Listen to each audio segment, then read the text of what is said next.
The following podcast is part of a certified educational activity titled Exploring New Frontiers in Alzheimer's Disease, Early Detection, Emerging Mechanisms, and Therapeutic Advances. Access the entire activity and complete the post-test at peerview.com/TEJ860. Downloadable slides and practice aids are also available. Hello, I'm Marwan Noel Sabah. I'm Professor of Neurology at the Barrow Neurological Institute. Today we're going to be exploring new frontiers in Alzheimer's disease, early detection, emerging mechanisms, and therapeutic advances. Our objectives for today are to augment your knowledge of the role of neuroinflammation in the pathogenesis of Alzheimer's disease, equip you with strategies for utilizing current and emerging diagnostic tools to optimize the diagnosis of Alzheimer's disease early in the disease course, and provide guidance on the latest evidence supporting the use of new and emerging therapeutic options for the management of Alzheimer's disease.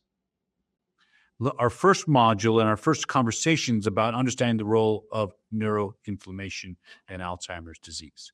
Specifically, we really want to drill down on the role of the innate immune system and how it pertains to neuroinflammation. So what is neuroinflammation? At the end of the day, neuroinflammation is important in the pathogenesis of Alzheimer's disease. It is a biological and physiological and maybe pathological reaction to the presence of pathological changes occurring in the brain. It involves both the innate immune system and the cellular response to tissue damage. And when it occurs, whether it's through infection or injury or other diseases, you have inflammatory mediators, prostaglandins, free radicals, complement, and it involves activation of the innate immune cells, such as microglia and astrocytes. So normally, we actually have microglia and astrocytes for housekeeping purposes. In the healthy immune system, they maintain homeostasis and actually cause a resolution of the inflammation. So when you have an immune result, you have an activation of the microglia and the astrocytes, which then help to the neuron to respond and cause resolution of the inflammation. These might include immune surveillance, trophic support, removal of pathogens and debris, synaptic pruning and regulation, and homeostasis. When you look at astrocytes, you're looking at integrity of the blood-brain barrier, cerebral blood flow, and neurotransmitter recycling and other cellular mechanisms. What we know, though, is that when you go into an abnormal or dysregulated neuroinflammatory state, you have damage from the chronic neuroinflammatory state. So you have a triggering of the microglia, which has an excessive pro-inflammatory cytokine, and subsequently you lose the homeostatic mechanisms that are in place, which also leads to excessive inflammation, excessive neurotransmitter releases such as glutamate receptor dysfunction, and subsequently you have tissue injury, including accelerated apoptotic function and synaptic loss. So when the microglia are abnormally activated, you get elevations of pro-inflammatory cytokines such as TNF, IL-1, NFK, kappa beta, reactive oxygen species, nitric oxygen, and others. This can actually damage the cells, the cell bodies, and the neurons and the synapses. When you have activation of the astrocytes, you lose homeostasis. Again, you have upregulation of things like GFAP. We see disruption of the blood-brain barrier. We see leakage of the pro-inflammatory cytokines and loss of the trophic factors that are healing factors. So, in other words, the chronic neuroinflammation shifts the phenotype from a resting state to an activated state due to injury, infection, neurodegenerative disease, or other chronic inflammation. So when we talk about the blood-brain barrier, we used to call the brain the immune-privileged organ, when in fact it's just a immune-specialized organ. And so there is always a crosstalk between the peripheral immune system and the blood-brain barrier to regulate things like neuroinflammation. And we do see that there are small molecule and cytokines, inflammatory cytokines that can cross the blood-brain barrier, but it can regulate things like inflammation infiltration of immune cells, and these are important to regulation of cellular homeostasis. And so the integrity of the blood-brain barrier is very, very important. When we look at the chronic microglial activation and neuroinflammation, we know that we're in a positive feedback loop. So we know, for example, that the plaques and tangles, the amyloid and tau, trigger an inflammatory response. The pro-inflammatory response accelerates the other changes, including neurotoxicity, microglial activation. So once the cellular loop starts, it's really hard to stop it. And that's why we have to find ways to block that cascade. So the inflammation is started or triggered by the presence of the amyloid and tau, but it's accelerated by the presence of the inflammation. So this is a very important feedback loop. In this next chapter, we're going to examine the role of environmental, genetic, and individual risk factors on neuroinflammation and Alzheimer's disease. So we actually look a lot at GWAS, or genome-wide association studies, to identify which genes are associated with biological changes, pathological changes, inflammatory changes related to Alzheimer's disease. And we know that many AD risk genes are involved in immune responses, as indicated by the GWAS studies, including, for example, APOE, TREM2, which are both important elements of microglial response and neuroinflammation. Functional annotation of APOE and TREM2 risk loci indicate a key role of microglia in the immune system and in the development of Alzheimer's disease. However, we've actually also identified other proteins that are linked to AD risk, genetically speaking, including SHIP1, CD8-2P, RIN3, BIN1, and others. And these also affect things like endocytosis, mobility, and phagocytosis in microglia. So this is the kind of the snapshot of the moment of all of the GWAS studies looking at genes associated with neuropathological changes occurring in Alzheimer's disease. Clearly, it's seen in the upper left-hand side, a lot of things related to pathological processes of amyloid and A-beta. We know that we could see the same growing number of things occurring with the accumulation of tau pathology. And now you see in the middle of this panel that we've identified several gene loci associated with neuroinflammatory responses, including BIN1, CLU, and others. So, and then we can also then look even further at the microglial activation. So the GWAS studies indicate that the brain and the genes related to the brain activity are rapidly changing and dynamically changing. This is not all at once. They can occur at different phases and respond to different things. When I take the GWAS, the question then is, can we do anything about it? At the end of the day, we want to not only treat Alzheimer's disease, we want to prevent Alzheimer's disease. And so that's why you step back from the GWAS studies and look at things like risk factors and protective factors. I want to go from the bottom to the top on this slide. You know, we say to all of our patients, diet and exercise. And that's kind of like the magic panacea for everything in the disease. Well, if you look at the protective factors, they're a lot skinnier than the risk factors. And the risk factors are many, including the genetics, the family history, the diet, the TBI, hypertension, obesity, dyslipidemia, compounding things like sensory deprivation, etc. But many of these mechanisms have the commonality of triggering inflammatory changes. So we know that if you look at this list on the risk factors, they're not just working in individually, but the common final pathway might be trigger of the neuroimmune system or neuroinflammatory axis. And we would love to offset all of these changes, all of them, with the diet and exercise and other lifestyle-directed strategies. Now, the question you and I have to ask is that enough? Can I just exercise my way through Alzheimer's disease? Can I just diet my way through Alzheimer's disease? Or can I offset all those risks on the basis of healthy lifestyles? And we hope so, but we're not sure that that is the case. And this is actually, I really love this slide because what you look in the left-hand column, it gives you the percent of the relative risk. So less education, 60% increase, doubling for hearing loss, TBI. We know that other health conditions can increase the risk 50 to 70 to 100%.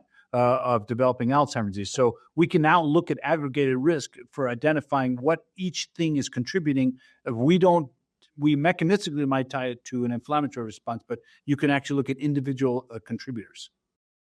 Now, there is a well-established and well-identified associative risk between diabetes and Alzheimer's disease.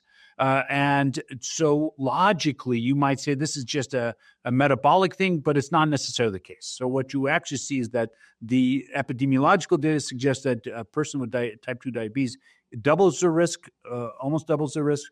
That's number one. Number two is that there's now evidence of insulin resistance in the brain of Alzheimer's disease.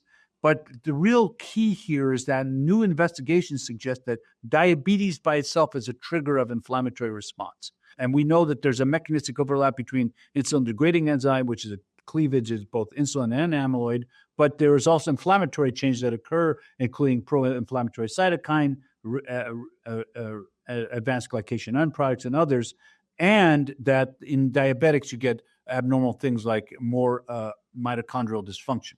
So my point is that the mechanistic overlap is not a statistical one only. There is actually mechanistic reasons.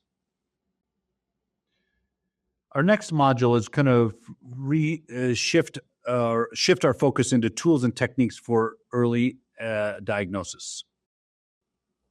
Specifically, we want to look at theoretical frameworks and clinical tools for AD diagnosis. So we, as practitioners, have always looked at Alzheimer's as a clinical disease, repeating yourself, getting lost, misplacing your glasses and keys, things like that. And so it's always been a clinical disease. But we fundamentally understand that the pathological change that lead to the clinical disease, as you know it, start 20 years before the onset of forgetfulness. So there's been a large shift in the research literature to move away from a clinical definition, because by the time you're symptomatic in our clinic, you have had pathology in your brain for up to 2 decades. We know that the MCI and dementia are the end-terminal stage of the disease. So the idea is we want to be able to redefine Alzheimer's as a biological disease, not a clinical disease. And that's why in 2018, they had the first evidence of the ATN, amyloid tau neurodegeneration classification. And you must be A positive. To have Alzheimer's, you must have amyloid, because we're starting to coalesce the neurodegenerative diseases into proteinopathies, and we consider Alzheimer's disease to be an amyloidopathy, Parkinson's a synucleinopathy, et cetera.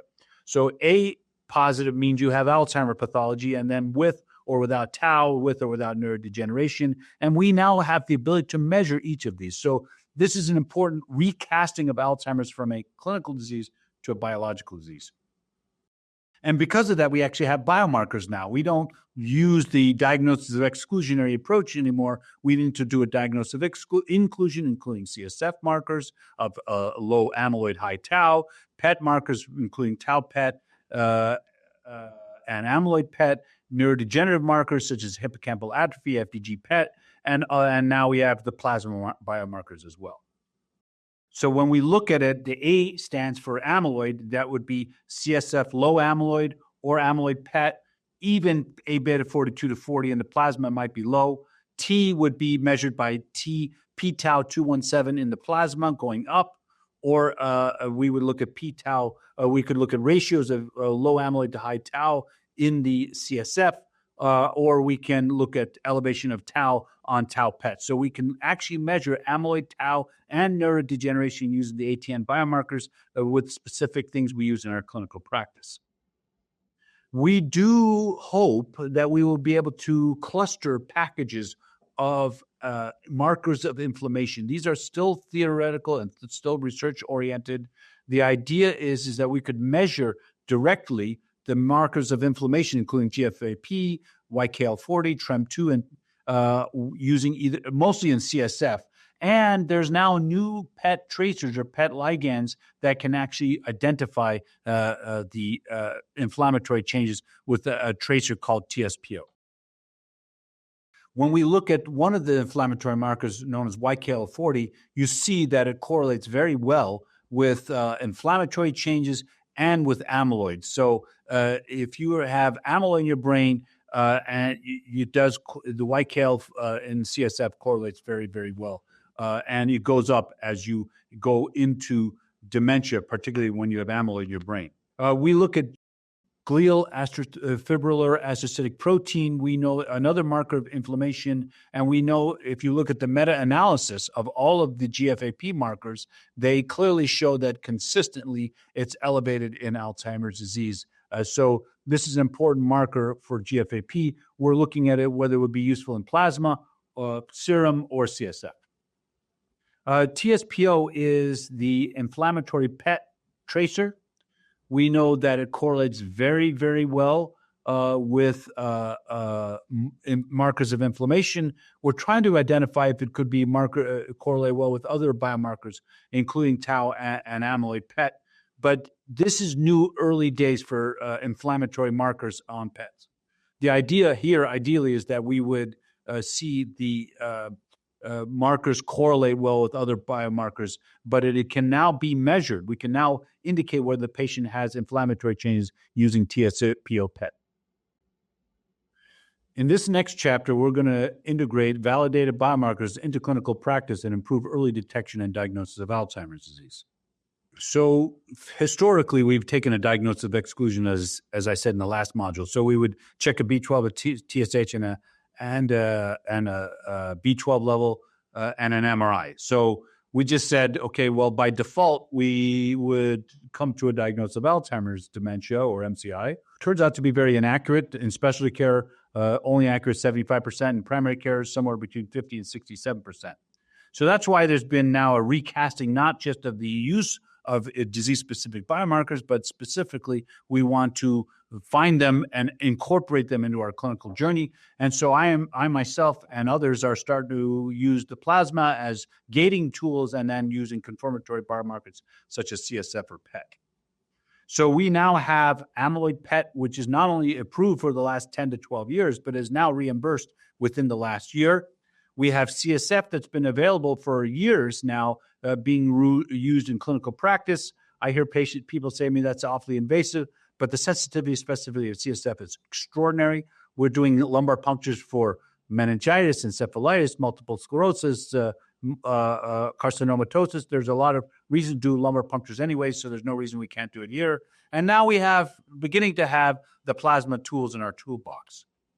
So the questions that I'm often asked are, which one should I do? And this is a matter of style, opinion. I tend to use the plasma for the negative predictive value. And in fact, what you see is that the plasma, the negative predictive value on this slide is showing you low probability, that means that you have ruled out Alzheimer's pathology, and therefore I don't go on to secondary testing. But if it's intermediate or high probability, I go on to secondary testing, particularly in the era of the monoclonal antibodies. I don't necessarily want to just give them on the basis of a plasma test. You need to really I would do a confirmatory test, but again, the field is a little bit not coalesced around that thought. So PET and CSF, highly diagnostic. Remember, CSF gives you 3 proteins, amyloid, tau, and 2 forms of tau, and a ratio of p-tau to amyloid. I find it to be very good. Amyloid PET is an imaging study that is used positive or negative in clinical practice. In this module, I really want to talk about the state of the science on emerging agents targeting inflammation in Alzheimer's disease. So you need to understand there's a lot of drugs in development for Alzheimer's disease, 127 drugs and 164 clinical trials targeting way more things than simply amyloid. And I want to point out to you that inflammation is a huge area of investigation getting a lot of attention and focus right now. When you actually look at it, there are a lot of drugs being purposed and repurposed for Alzheimer's disease that target neuroinflammation, including biologics, including cancer drugs, including vaccines, including anti-infections. So when you actually look at it, there's a lot of different approaches to target inflammation because fundamentally all these things, whether it's infections or other things, trigger an inflammatory response. People don't automatically gravitate to the idea that GLP-1 mechanistically could fit in this space, but it actually fits very well. What we do know is that GLP-1 triggers inflammation, and treating it would reduce neuroinflammation, specifically TNF-alpha and IL-1 beta, by released by microglia and astrocytes. it actually reduces endoplasmic reticulum stress. It actually reduces oxidative stress, and it protects neurons from advanced glycation end products. We also know that it also might help with growth factor production, including cellular replacement, reduction of apoptosis, improving cellular metabolism and neurite outgrowth, and it might actually mitigate the effects of amyloid and tau by reducing amyloid deposition and tau hyperphosphorylation. So GLP-1s may have a biological underpinning that has its own effects well beyond the metabolic effects. So I want to point out to you, of course, that there are multiple targets, multiple mechanisms targeting neuroinflammation. When you look at the BCG vaccine, there's actually some evidence that had, in an epidemiological study, there was a 45% reduction in developing Alzheimer's disease. When you look at the first shot on the GLP-1s, which was the liraglutide, it showed in a clinical trial that there was less volumetric loss and slowing on the rate of decline. When you look at the cancer drug Mastanib, treated in a clinical trial, fewer patients who received Mastanib had severe dementia at the end of the study compared to placebo. When you look at Montelukast, which is for asthma, showed that patients who were adherent to treatment had some improvement on their cognition, suggesting it had inflammatory benefits. And then when you look at the NF-kappa-B pathway inhibition, we see that there is a reduction in biological age compared to chronological age, and we'll see that might be mediated through inflammation reduction. There are a lot of other drugs that you may not have heard of, including neflaponimod, which is a selective P38 MAPK inhibitor, which shows that it actually reduces tau and p-tau in CSF. We know that when we look at other things like the papinimab, there is inhibition of expression of GFAP and p-tau in plasma. When you look at the synthetic granulocyte macrophage colonnade stimulating factor, we have a lot of stimulating factors. They had a pro-cognitive benefit. When we looked at semaglutide, epidemiologically, it showed that 70% of patients had risk reduction of first-time AD diagnosis in type 2 diabetes patients, up to 70%. And then we looked at the anti-galectin-3 antibody. It showed improvement on CDR sum of the boxes. So lots of different targets on neuroinflammation, which may have pro-cognitive or disease-modifying benefits. And when you actually look at it, I already talked about the mechanistic thing, that it reduces inflammation, improves blood-brain barrier integrity, improves cognitive functions. But when you look at diabetes studies, a few diabetes studies actually show that they had lower all-cause dementia, lower Alzheimer's disease in patients with diabetics who were receiving GLP-1s compared to patients who did not. And then we look at the potential diabetes risks, overlapping the fact that it might reduce all-cause dementia in cardiovascular disease, reduce cognitive decline, have pro-cognitive benefits, and reduce inflammatory markers. So a lot of arguments as to why GLP-1s make a receptor agonist make sense in Alzheimer's disease. I think this is one of the ones that really caught my eye when I was looking at these data, is that this is a study of liraglutide or semaglutide in patients who were diabetics.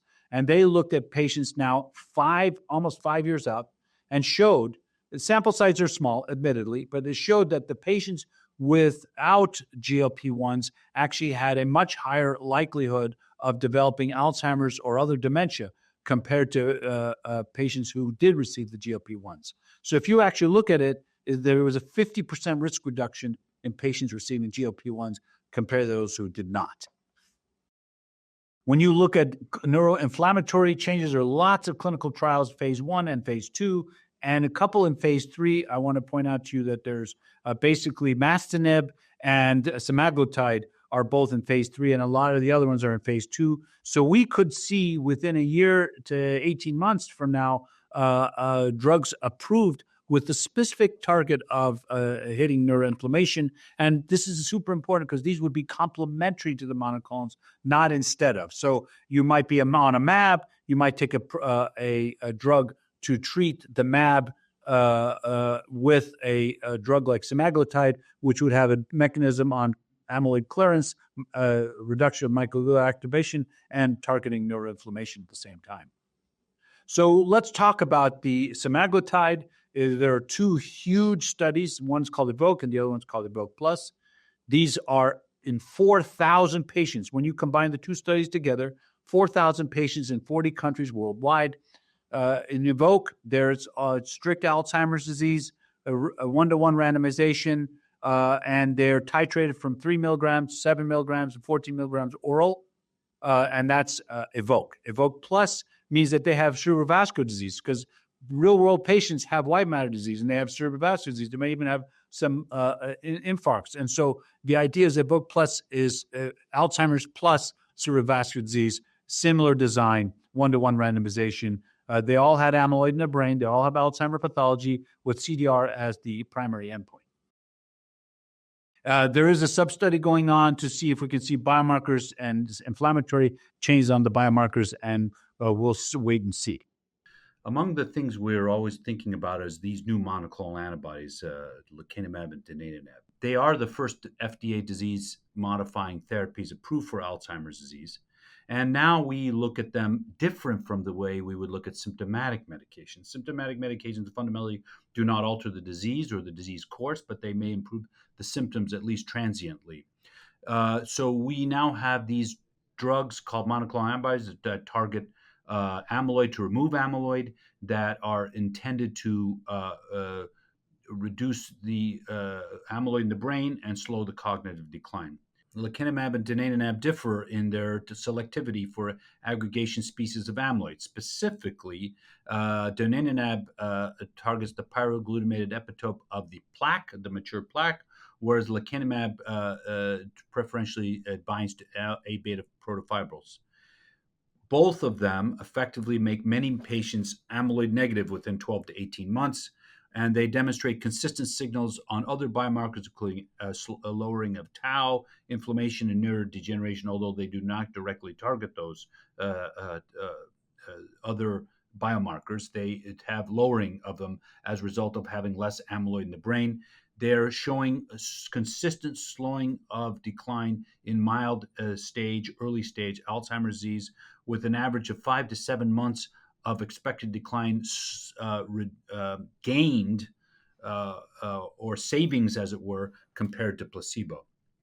When we look at lecanemab in the phase 3 study, which is the Clarity study, was almost 1,800 patients randomized 1-to-1, lecanemab 10 milligrams per kilogram or placebo, mild cognitive impairment, mild dementia, biomarker confirmed, meaning they had amyloid PET or CSF confirmation. And we looked at a global instrument called the CDR sum of the boxes at the beginning and the end. And what it showed is at the end of the study, there was a 68% reduction in the amount of amyloid in the brain at 18 months and a 27% slowing in the rate of decline compared to placebo. Now, I want to point out to you that in both lecanemab and donanemab studies, they were on standard of care. So background therapy was already available. So this would be lecanemab plus standard of care or placebo plus standard of care. In comparison, when we look at donanemab, their phase 3 Trailblazer ALZ2 study had enrolled almost approximately 1,700 participants with mild cognitive impairment and mild dementia. And all of them had amyloid pathology and tau pathology on amyloid imaging and tau imaging. Participants were looked at from both the CDR sum of the boxes and their composite measure called the iADRS. And what it showed us is a 36% slowing on CDR sum of the boxes. And when you selected patients with low to medium amounts of tau, in aggregate, when you looked at all patients, they actually had 29% slowing on CDR sum of the boxes. Interestingly, or importantly, 80% of patients were amyloid negative by 18 months compared to placebo, or almost all patients showed clearing of amyloid. Again, these are patients on standard of care. Now, both of them have safety signals that you have to be aware of, including ARIA, amyloid-related imaging abnormality. ARIA-E is vasogenic edema, and ARIA-H is microhemorrhages. Most of the time, ARIA-E or ARIA-H are asymptomatic, and when they are symptomatic, they tend to be mild with headache, dizziness, confusion, visual changes, nausea, vomiting, and mental status changes. It is rare for them to cause life-threatening events. In lecanemab, 17% developed ARIA-H and 13% developed ARIA-E, compared to 9 and 2% receiving placebo. 14% of patients receiving lecanemab reported a serious adverse event, and 7% discontinued treatment due to adverse events, compared to 11% and 3%, respectively, in the placebo group. Among participants receiving donanemab, 20% ARIA-H and 24% developed ARIA-E, compared to 7 and 2% receiving placebo. 17% of participants receiving donanemab reported serious adverse events, and 13% discontinued treatments due to adverse events, compared to 6 and 4%, respectively, in the placebo group. Thank you. Thank you for listening. Remember to download the slides and practice aids and complete the post-test for instant credit. This activity is certified by PVI, PeerView Institute for Medical Education. This activity is supported by an educational grant from Novo Nordisk Inc. To access all materials for this activity, visit peerview.com/TEJ860.